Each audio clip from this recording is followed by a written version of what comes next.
அதை ஒருவனும் பூட்ட முடியாது. கொஞ்சம் நல்லா கேளுங்க, ஆழமான பகுதி. அப்போ ஆண்டவர் நமக்கு திறந்த வாசலை வைத்திருக்கிறார், அதை ஒருவனும் பூட்ட முடியாது. ஐயா, இங்க வந்திருக்கிற தேவனுடைய பிள்ளைகளே, இன்னும் வராமல் எவ்வளவு பேர் தடைபட்டு போயிருக்கலாம். ஒவ்வொருக்காகவும் மானுடைய சமூகத்தில் திறப்பில் நின்று நாங்கள் மன்றாடி கதறி ஜெபிக்கிறவர்களாக விளங்கி கொண்டிருக்கிறோம். ஆண்டவரே, உங்களுடைய பிள்ளைகளுடைய வாழ்க்கையில ஒரு திறந்த வாசலை திறந்து கொடுக்கும்படி நாங்கள் ஜெபிக்கிறோம் ஐயா. யோவான் 10ஆம் அதிகாரம் வரைக்கிறது அல்லவா, நானே வாசல் என்று சொன்னீர் அல்லவா ராஜா, நீரே உங்களுடைய பிள்ளைகளுக்கு வாசலாக விளங்கும்படி நாங்கள் ஜெபிக்கிறோம். விளங்கும்படி நாங்கள் ஜெபிக்கிறோம், விளங்கும்படி நாங்கள் ஜெபிக்கிறோம் ஐயா என்று ஒரு வாக்குத்தத்தத்தை வைத்து, அந்த வாக்குத்தத்தத்தின் மேல கரங்களை வைத்து, ஆண்டவரே உம்முடைய பிள்ளைகளுக்கு இந்த வார்த்தை, இந்த வாக்குத்தத்தத்தில் உள்ள ஜீவன், இந்த வாக்குத்தத்தத்தில் உள்ள சத்தியங்கள் பிள்ளைகள் மேல் நிறைவேறட்டும், உம்முடைய பிள்ளைகள் மேல நிறைவேறட்டும். அதுதான் இன்னைக்கு 8வது நாள் உபவாசம். அதுதான் இன்னைக்கு 8வது நாள் உபவாசம். நினைத்துக் கொள்ளலாம், ஓ ஒரு வேலை சாப்பாடு சாப்பிடுவாரு அப்படின்னு. இல்ல, ஒரு வேலை கூட உணவு இல்லை. இன்னைக்கு 8வது நாள். போன ஞாயிற்றுக்கிழமை உபவாசம் தரித்தது. இந்த ஞாயிற்றுக்கிழமை வரைக்கும் தேவ சனமே 24ஆம் தேதி தரித்தோம். ஞாயிற்றுக்கிழமை 8 நாள் ஆண்டுடைய சமூகத்தில் நின்று மன்றாடி கதறுகிறோம். நாங்கள் பாருங்க, ஆண்டவரே எங்களுக்கு வீடு கொடுங்க, எங்களுக்கு வாசலை கொடுங்க, எங்களுக்கு சொத்தை கொடுங்க, காரை கொடுங்க, பங்களா கொடுங்க. கேட்கவில்லை தேவ சனமே. ராஜாவுக்கு தெரியும், ஆண்டவரே திருச்சபைக்கு வருகிறவர்களை ஒவ்வொருத்தரையும் பலப்படுத்தும் ஐயா. ஒடுக்கப்பட்டிருக்கிறார்கள், நெருக்கப்பட்டிருக்கிறார்கள், கூலி குறுகியிருக்கிறார்கள், அவமானப்பட்டிருக்கிறார்கள், துக்கப்பட்டிருக்கிறார்கள், வியாகுலப்பட்டிருக்கிறார்கள், கண்ணீர் சிந்திக் கொண்டிருக்கிறார்கள், போராட்டத்தோடு இருக்கிறார்கள், கவலைகளோடு இருக்கிறார்கள், சரீரத்தில் வியாதிகளோடு இருக்கிறார்கள், வறுமைகளோடு வாழ்ந்து கொண்டிருக்கிறார்கள், கடன் பிரச்சனைகளோடு வாழ்ந்து கொண்டிருக்கிறார்கள். விடுதலை கொடுங்க, விடுதலை கொடுங்க. அவர்களுக்காக ஒரு திறந்த வாசல்களை நீ திறந்து கொடுக்கும்படி நாங்கள் ஜெபிக்கிறோம் ஏசப்பா என்று ஐயா ஆண்டுடைய சமூகத்தில் காத்திருந்து ஜெபிக்கிறோம் தேவ ஜனமே. அவனுடைய சமூகத்தில் காத்திருந்து ஜெபிக்கிறோம். உண்மையாக சொல்லிக் கொண்டிருக்கிறேன் ஐயா. காலைல 8:30-9 மணிக்குள்ள நான் உள்ள வந்துருந்தாக்கா, பாத்தீங்கன்னாக்கா ஒரு கால் மணி நேரம், அரை மணி நேரம் தான் வெளியே போயிட்டு வருவேன். அவ்வளவுதாங்க. போயிட்டு டீ எதனா குடிச்சிட்டு வருவேன். மதியானம் ஒரு 1/2 hour 1 hour தான் வீட்டுல போய் நான் உறங்கி விட்டு மதியானம் வந்து 5:30 6 மணி வரைக்கும் சொசைட்டி பாப்பாங்க கீழே ஜூஸ் பாட்டில கொடுத்து வச்சு அனுப்புவாங்க. 6 மணி வரைக்கும் அவனுடைய சமூகத்துல சும்மா வீட்டுல போயிட்டு வந்து சும்மா இருக்க மாட்டேன்.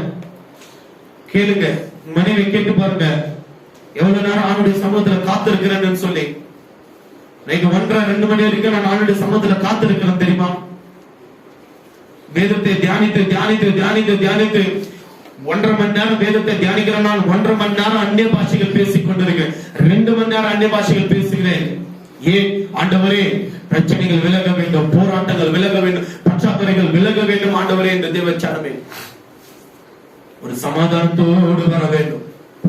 நம்முடைய பிள்ளைகள் ஒரு சமாதானத்தை சுதந்திரித்துக் கொள்ள வேண்டும்.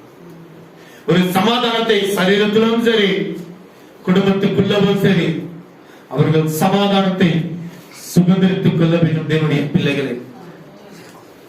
அதனாலதான் திறப்பிலே நாங்கள் ஜெபிக்கிறோம். இதுக்கு முன்னாடி எல்லாரும் சபைக்கு வருவாங்க, நம்ம உபவாசம் தரித்தக்கா. இந்த முறை வேண்டாம், வராதீங்க சபைக்கு. நான் இப்போது சொல்றேன், சபைக்கு யாரும் வராதீங்க உபவாசத்தில் இருக்கும் போது. ஏன் தெரியுங்களா? பகலிருந்து சாயங்காலம் வரைக்கும் அவனுடைய சமூகத்தில் திருச்சபையில் அமர்ந்து இருக்கிறோம். ஒரு வீட்டை தேடி உங்களை ஆசீர்வதிக்கும் சொல்லிட்டு நாங்களே உங்களை தேடி வருகிறோம் தேவனுடைய பிள்ளைகளே. சிலர் வீட்டெல்லாம் நம்ம பார்த்தோம், திருச்சபைக்கு சென்ற சில வீட்டெல்லாம் நம்ம பார்த்தோம். சௌதரி வீட்டை பார்த்தோம், பாத்தீங்கன்னா இவன் வீட்டை சந்திச்சோம். 2-3 வீட்டை தான் நம்ம பார்த்திருக்கிறோம். இந்த வாரத்துல இன்னும் ஒரு 4-5 வீடு நம்ம பார்க்க போகிறோம். போன் பண்ணிட்டு தான் நான் வரேன். 2 நாளைக்கு முன்னாடி நான் போன் பண்ணிடுறேன். போன் பண்ணிட்டு நான் வரேங்க. ஏன்னாக்கா இந்த நாள் முழுவதும் ஆண்டுடைய சமூகத்தில் அமர்ந்து அந்த ஆசீர்வாதத்தை நாங்கள் பெற்றுக்கொண்டு உங்களுடைய கூடாரத்துக்கு வரும் பொழுது, ஆண்டவரே இந்த கூடாரத்தை என்னுடைய இருதயத்திலிருந்து நாங்கள் ஆசீர்வதிக்கிறோம் இயேசப்பா. ஐயா, நீங்க எங்களுடைய குடும்பம், நீங்க எங்களுடைய குடும்பம். அதனாலதான் ஆண்டவரே இந்த கூடாரத்தை நாங்கள் ஆசீர்வதிக்கிறோம் என்று சொல்லி ஒவ்வொரு கூடாரத்துக்கு வந்து இயேசுவின் நாமத்தால் அந்த கூடாரத்தை ஆசீர்வதிக்க வேண்டும் என்று ஆவியானவர் என் உள்ளத்தில் பேசின ஒரு காரியம். என்னுடைய பிள்ளைகளை,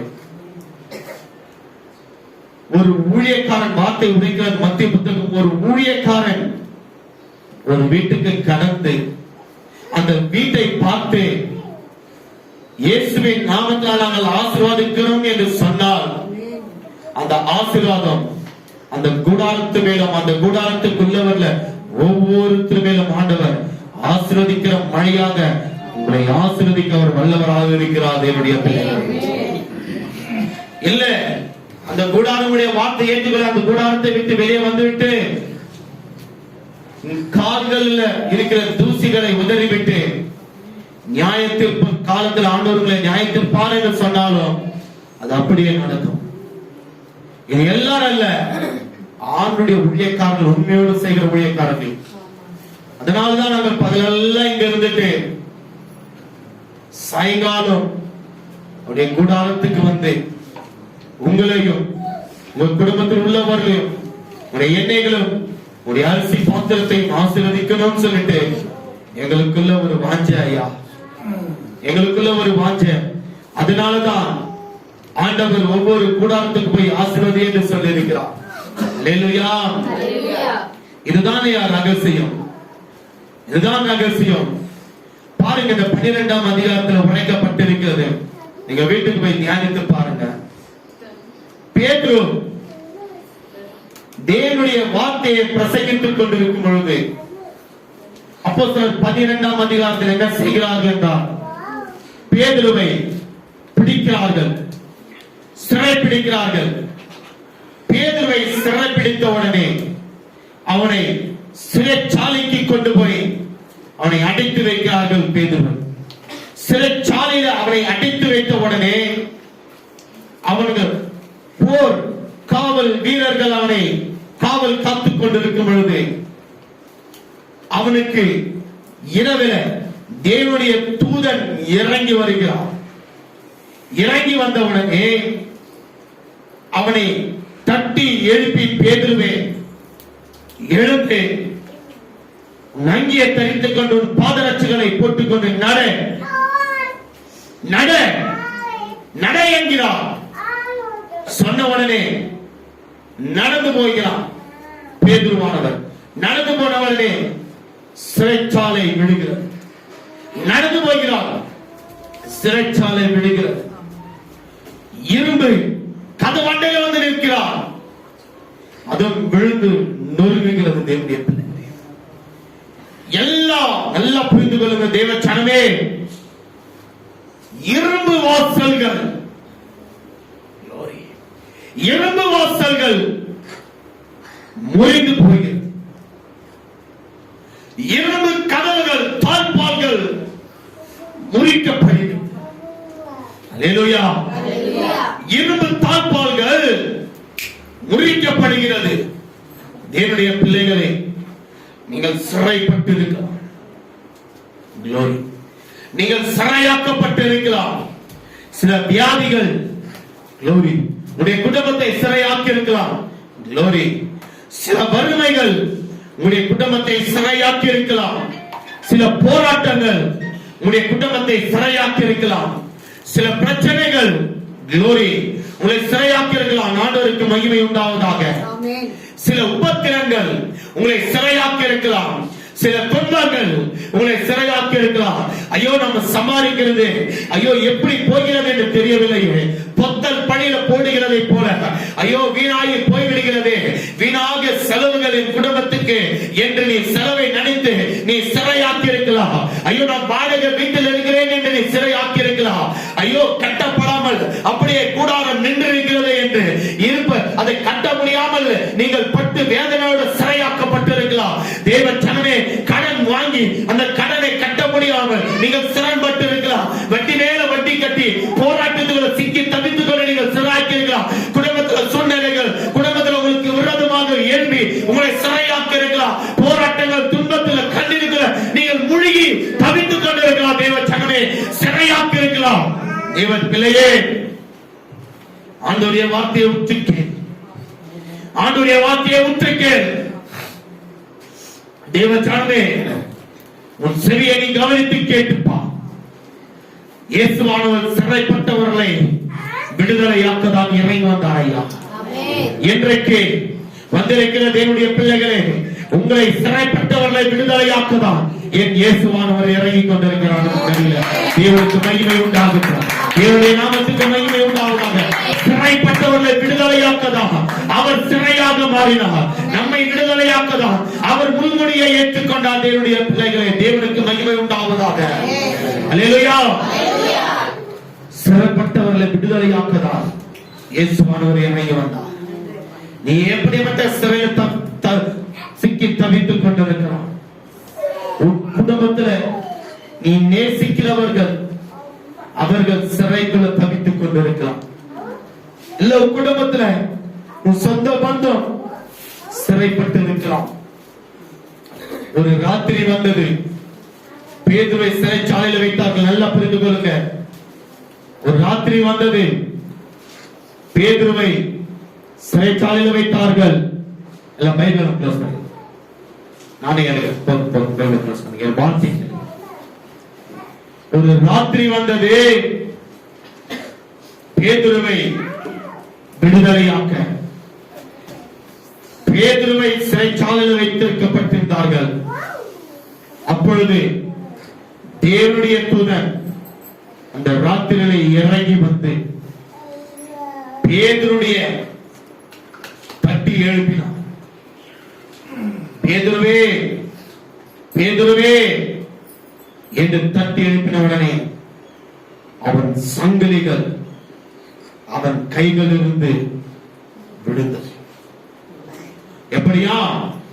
கட்டப்பட்டிருந்த தேவ ஜனமே, தீர்க்க தரிசனமான வார்த்தைகள் ஆவியானவர் ஐயா அவனுடைய சமூகத்தில் காலையிலிருந்து இரவு வரைக்கும் காத்திருக்கிறேன். எனக்கு தெரியும் நான் எவ்வளவு பலவீனப்பட்டிருக்கிறேன் என்று, எவ்வளவு பலவீனப்பட்டிருக்கிறேன் என்று எனக்கு தெரியும். இந்த எலும்புகள் எல்லாம் வலி, இந்த பின்பகுதி, இந்த சைடு பகுதி எல்லாம் வலிக்கிறது. அப்போது ஆண்டவருடைய சமூகத்தில் உறுதியாய் இருக்க வேண்டும். இது என் மாம்சத்தில் அல்ல, என் பலத்தில் அல்ல, ஆண்டவருடைய பலத்தினால மாத்திரம், ஆண்டவருடைய பலத்தினால மாத்திரம். ஒவ்வொரு நாளும் நிரப்பிக் கொண்டிருக்கிறார், ஒவ்வொரு நாளும் நிரப்பிக் கொண்டிருக்கிறேன். ஆண்டுடைய வார்த்தை முன்னிட்டு நான் உரைத்துக் கொண்டிருக்கிறேன். தேவனுடைய பிள்ளைகளே, அவருடைய வார்த்தையை முன்னிட்டு நான் பேசிக் கொண்டிருக்கிறேன். இயேசுவானவர் தீர்க்கதரிசனமாக உரைக்கிற ஒரு வார்த்தை. சிறைப்பட்டு இருந்திருக்கலாம், சங்கிலினால கட்டப்பட்டிருக்கலாம். தேவ தூதன் இறங்கி வந்ததை போல இந்த நேரம், இந்த இரவு நீ போய் ஜெபிக்க வேண்டும். ஆண்டவரே, ஆண்டவரே, இன்றைக்கு உன் வார்த்தை மூலமாக நீ பேசியிருக்கிறேன். பேதுருக்கு இரவில் வந்து சங்கிலிகளுடைய கட்டுகளை அறுத்து விடுதலை கொடுத்திருக்கிறேன். சிறைச்சாலையில் கதவுகள் திறந்து உண்டு, இரும்பு கதவுகளை முறித்தடித்திருக்கிறேன். இன்றைக்கு இரவு நீர் எங்களோடு இடைப்பட்டு எங்களுக்கு இருக்கிற கட்டப்பட்டிருக்கிற இந்த சங்கிலிகளை அவிழ்த்து சுட்டெரித்து போடுங்க. என்னுடைய சிறையிருப்பு என்ற இந்த சிறைச்சாலைகள் மாற வேண்டும் என்று நீங்கள் இரவு எல்லாரும், நான் எல்லாருக்கும் கால் பண்ணுவேன். இந்த இரவு இந்த 12ஆம் அதிகாரத்தை நீங்க தியானித்து, அப்போஸ்தலர் 12ஆம் அதிகாரத்தை தியானித்து, தேவன் எப்படி அவர்களை விடுதலையாக்கினாரோ அது போல நீங்கள் விடுதலையாக வேண்டும் என்னுடைய பிள்ளைகள். நீங்கள் தியானித்து ஜெபித்து பாருங்க, நிச்சயமாகவே ஆண்டவர் இந்த இரவை உங்களை விடுதலையாக்க விடுவிக்க அந்த சிறையில் இருப்பது தேவன் வேலை நல்லவராக இருக்கிறார். ஆண்டவரால ஆகாத காரியம் ஏதாவது இருக்கா? இது ஆகாதப்பா, இது ஆகாது. ஐயா, நல்ல ஒரு காரியத்தை புரிந்து கொள்ளுங்க. மனிதன் முகத்தை மாத்திரம்தான் பார்க்க முடியும். அவர் ஒருவர் தான் இருதயத்தை பார்க்கிறார். உங்க இருதயத்துக்குள்ள என்னென்ன கவலை, கண்ணீர், பாரம் இருக்குது எங்களுக்கு தெரியாது. நாங்க வந்தீங்களா, வெளியே வந்து அப்படியே உள்ள வருவீங்க. பேசலாம், நல்லா இருக்கிறீங்களா, உங்களுக்காக நாங்க ஜெபித்துக் கொண்டிருக்கோம். நாங்க வீட்டுக்கு வருவோம், ஜெபிக்கிறோம். சில பிரச்சனைகள் எங்களோட நீங்க ஷேர் பண்றீங்க, சில போராட்டத்தை நீங்க எங்களோட ஷேர் பண்றீங்க. நாங்க அதுக்காக ஜெபிக்கிறோம். ஜெபித்து விட்ட உடனே ஆண்டவர் விடுதலை தராரு. ஆனா உடைய இருதயத்துக்கு எவ்வளவு பாரங்கள் இருக்காது தேவனுக்கு மாத்திரம்தான் தெரியும். சில பிரச்சனைகளை நீங்க சிக்கி தவித்துக் கொண்டு இருக்கலாம். ஐயோ, இந்த மாதத்தை நான் எப்படி நடத்த போறேன், இந்த மாதத்துல நான் எப்படி நடத்த போறேன்னு தெரியலையே, நீங்க சிக்கி தவிக்கலாம். 1ஆம் தேதி இருக்கு, 10ஆம் தேதி வரைக்கும் ஒரு சம்பாதிக்கலாம், ஒரு சேலை நம்ம வாங்கலாம். சிலர் நினைக்கலாம், வட்டிக்காரங்களுக்கே நாங்க கொடுத்து கொண்டிருக்கிறோமே, நாங்க இப்படி வாங்குறது இப்படி சென்று விடுகிறது, வட்டிக்காரங்களுக்கே நாங்க கொடுத்து கொண்டிருக்கிறோமே. நீங்க நினைக்கலாயா? நான் உண்மையாக சொல்கிறேன், உங்க குடும்பத்துல எண்ணெய்களும் அரிசி பாத்திரத்தையும் உடைய கரத்தின் களஞ்சியங்களை ஆசீர்வதிக்கிற தேவனையா, கரத்தின் களஞ்சியங்களை ஆசீர்வதிக்கிற தேவன். நான் தான் சொல்றேன், உங்க முகத்தை மாத்திரம்தான் நான் பார்க்க முடியும், உங்க முகத்தை மாத்திரம் தான் நான் பார்க்க முடியும். இருதயத்தை பார்க்கிறது யார் தெரியுமா? யார் தெரியுமா? யாருங்க? ஏசப்பா. யாருடைய இருதயத்தை பார்க்கிறவர்? ஏசப்பா இல்லையா? நைவஞ்சலி. யார் இருதயத்தை பார்க்கிறவர்? ஜோரமா? ஏசப்பா. யார நம்ம இருதயத்தை பார்க்கிறவங்க? ஏசப்பா. ஏசப்பா எங்க தெரியுமா இருக்காரு? உங்களுக்கு முன்பாக நின்று கொண்டிருக்கிறார். உங்களுக்கு முன்பாக நின்று இருதயத்தை பார்த்து கொண்டே இருக்கிறார். ஏசப்பா உடைய இருதயத்தை ஆண்டவர் உத்து பார்த்து கொண்டே இருக்கிறார். மகளே, மகளே, இந்த போராட்டம் அவனுக்கு, மகளே, இந்த பிரச்சனையா அவனுக்கு, உன் குடும்பத்துல இவ்வளவு பற்றாக்குறையா, நீ சிக்கி தவித்துக் கொண்டிருக்கிறாயா? உன் இருதயத்தில் இருக்க பாரத்தை நான் பார்க்கவே பார்க்கிறேன். ஆண்டவர் பார்த்து அப்படியே சும்மா இருக்க மாட்டார். ஐயா, பேதுரு சிறைச்சாலைக்குள்ள கொண்டு போய் வைத்தாங்க.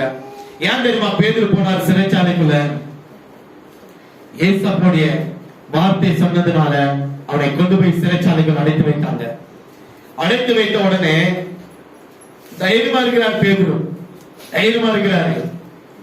என் நிமித்தம் என் பிள்ளை அடிமைத்தனத்துக்குள்ள போயிருக்கிறானே, அந்த அடிமைத்தனத்தில் இருந்தும் என் பிள்ளையை மறுதளிக்கவில்லையே.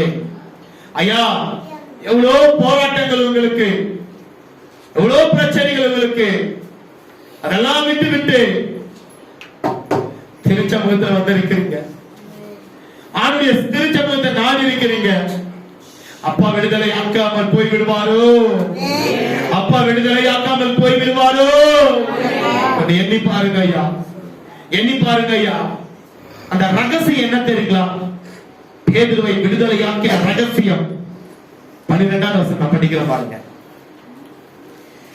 அவன் இப்படி நிச்சயித்துக் கொண்டு மார்க்கு என்னும் பேர் கொண்ட யோவானுடைய தாயாகிய மரியாள் வீட்டுக்கு வந்தான்.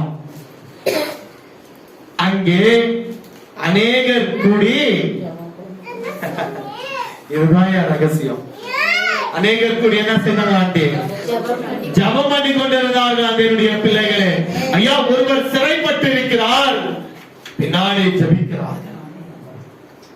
புரியுதுங்களா உங்களுக்கு? சிறைப்பட்டு இருக்கிறார், பின்னாடி ஜெபிக்கிறாங்க. சிறைப்பட்டு இருக்கிற நம்ம எல்லோரும் நீங்கள் சிறைப்பட்டிருக்கலாம். உங்களுக்காக ஆவியானவர், நான் அல்ல, ஆவியானவர் என் மூலமாக சிறைப்பட்டவர்களை சிறைகளை முறியடிக்க இயேசுவினுடைய வல்லமையை இறக்குதான், ஒவ்வொருடைய குடும்பங்களை ஊற்றதான், அந்த சிறைகளை முறியடிக்கதான் திறப்பில் நின்று ஆவியானவர் வாக்கு கடனாத பெருமூச்சுகளோடு ஜெபிக்கிறார். நானும் சிறைப்பட்டு இருக்கிறேன், என் குடும்பமும் சிறைப்பட்டு இருக்கிறது. உங்கள் ஜபங்கள் மூலமாக என் குடும்பத்துடைய என்னுடைய சிறைப்பை ஆண்டவர் நிர்மூலமாக. அல்லேலூயா. இதுதான் என் ரகசியம், இதுதான் ரகசியம். நீ பின்னாடி ஜெபிக்கும் பொழுது முன்னாடி சிறைப்பட்டவர்களை ஆண்டவர் விடுதலையாக்குவார். பேருடைய ரகசியம் என்ன தெரியுமா? அவங்க கூடி ஜெபித்திருப்பாங்க. அவங்க கூடி என்ன தெரியுங்க ஜெபித்திருப்பாங்க?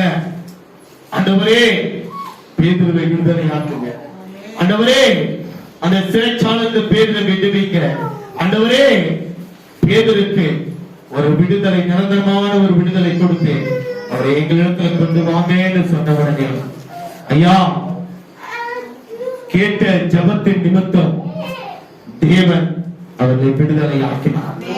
நீ ஜெபித்து பார், உன் கணவருக்காக நீ ஜெபித்து பார், தேவன் விடுதலை ஆக்குவார். உன் பிள்ளைக்காக நீ ஜெபித்து பார், தேவன் விடுதலை ஆக்குவார். உன் மனைவிக்காக ஜெபித்து பார், தேவன் விடுதலை ஆக்குவார்.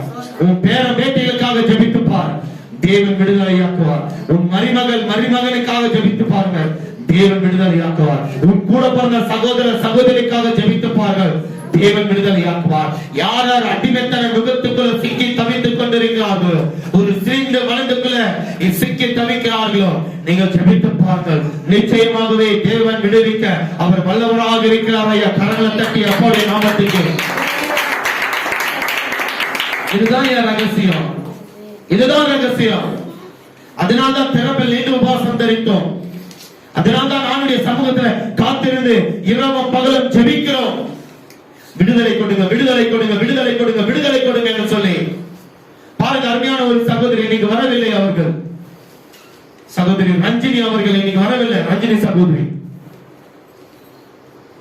போன வாரம் நம்ம கடைசியில் அந்த ஜபங்களை ஏறெடுத்தோம். அவங்களும் ஜெபித்தார்களாம். ஜெபித்த உடனே வீட்டுக்கு அலேலியா ஸ்தோத்திரம் சொல்லிக் கொண்டே போனாங்களாம். போயிட்டு இரவுல உறங்கும் பொழுது சொப்பனத்துல இவங்க தடுமாறி கொண்டு, ரொம்ப பிரச்சனை, அவங்களுக்கு ரொம்ப பிரச்சனைங்க, சொல்ல முடியாத அளவுக்கு போராட்டம். அது எனக்கு ஆண்டிக்கு மாத்திரம், தேவனுக்கு மாத்திரம் தான் தெரியும். அப்போ அவங்க விடுதலை ஆக முடியாமல் தவித்துக் கொண்டிருக்கிற வேலையில சொப்பனத்துல நல்லா பாருங்க, நல்லா என்னுடைய வார்த்தை கேளுங்க. ஒரு பெரிய ஒரு ஆறு, பெரிய ஒரு ஆறு, அதை கடக்க முடியாமல் அவர்கள் நின்று கொண்டிருக்கிறார்களாம். ஒரு பக்கம் பெரிய ஒரு நதி, அதை இந்த கரையிலிருந்து அக்கறைக்கு கடக்க முடியாமல் நின்று கொண்டிருக்கிறார்களாம். திடீர்னு ஒரு சத்தம் கேட்கப்படுகிறதா. அக்கரையில் நின்று தேவனுடைய தூதர்கள் ஒரு சத்தம், ஒரு சத்தம். அந்த தேவ தூதர்கள் எப்படி இருந்தார்கள் தெரியுமா? அவங்க பார்க்கலையா அந்த தேவ தூதர்களை? ஏதோ சில வார்த்தைகள் அவங்க சொன்னாங்க, எனக்கு ஞாபகம் இல்லை. சொல்லி நாங்கள் காப்பாற்றுகிறோம் என்று இக்காரிலிருந்து இக்காரைப்படுத்துகிறார்களாம் என்னுடைய பிள்ளைகளே. தேவதூதன் முகத்தை பார்க்கலையா, கைங்க காலங்களை பார்க்கலையா, வெள்ளாங்கி சொல்றாங்க அந்த சகோதரி, பிரதர் நான் போல வெள்ளாங்கி தரித்தவர்களை நான் பார்க்கவே இல்லை பிரதர், வெள்ளாங்கி தரித்தவர்களை நான் பார்க்கவே இல்லை பிரதர். ஒரு இந்து குடும்பத்தை சேர்ந்த அந்த சகோதரி, இன்னும் அவங்களுடைய வீட்டில் எல்லாம் போட்டாலாம் இருக்கிறது. அந்த சபைக்கு வராங்க. அது வரைக்கும் இப்படிப்பட்ட தரிசனத்தை நான் பார்க்கல ஐயா. அந்த கஷ்டம் கண்ணீர் என்ற அந்த ஆற்றை தேவன் அந்த சகோதரியை கடக்க பண்ண வைக்கிறார். என்னுடைய மூன்று தேவதூதர்கள் இறங்கி வந்திருக்கிறார்கள். வெள்ளாங்கி தரித்தவர்களாம், வெள்ளாங்கி தரித்தவர்களாம். நீங்கள் இங்கிருந்து வீட்டுக்கு போய் சேர வரைக்கும் என்ன தெரியுங்க சொல்லணும்? எந்த கதையும் பேசாதீங்க, தயவு செய்து சொல்றேன். எந்த கதையும் பேசாதீங்க. ஹல்லேலூயா. ஸ்தோத்திரம் ஸ்தோத்திரம் ஸ்தோத்திரம் ஸ்தோத்திரம் ஸ்தோத்திரம் ஸ்தோத்திரம் ஸ்தோத்திரம். glory glory glory glory. praise God praise God praise God. சொல்லிக்கொண்டே போய் பாருங்க. இந்த நாள், இந்த வாரம் முழுவதும், நாள்ல இருந்து புதிய மாதத்துக்குள்ள போக போறோம். அந்த மாதங்கள் எப்படி இருக்குன்னு சொல்லி பாருங்க ஐயா. அதுதான் என்னுடைய மகிமை. அதுதான் ஊழியக்காரர்களுக்கு தேவனுடைய பிள்ளைகள் கீழ்ப்படிய வேண்டும். அப்படி சொல்ற அந்த வார்த்தைக்கு நீங்கள் கீழ்ப்படிய வேண்டும். இது நாங்கள் அல்ல ஐயா, என் வார்த்தைக்கு நீங்க கீழ்ப்படியாதீங்க, அப்பாவுடைய வார்த்தைக்கு நீங்க கீழ்ப்படிப்பா. நீங்கள் ஆசீர்வாதத்தோடு இருக்க வேண்டும் என்றுதான், சாபம் இல்லாத ஒரு வாழ்க்கை நீங்கள் வாழ வேண்டும் என்றுதான் தேவன் விரும்புகிறார். இரவில இந்த 12ஆம் அதிகாரம் எல்லாரும் தியானிக்கிறோம். நான் கேட்பேன், தியானிச்சுட்டு குடும்ப ஜெபம் செய்துட்டு ஆண்டவர் விடுதலை எல்லாரும் எழுதுங்க.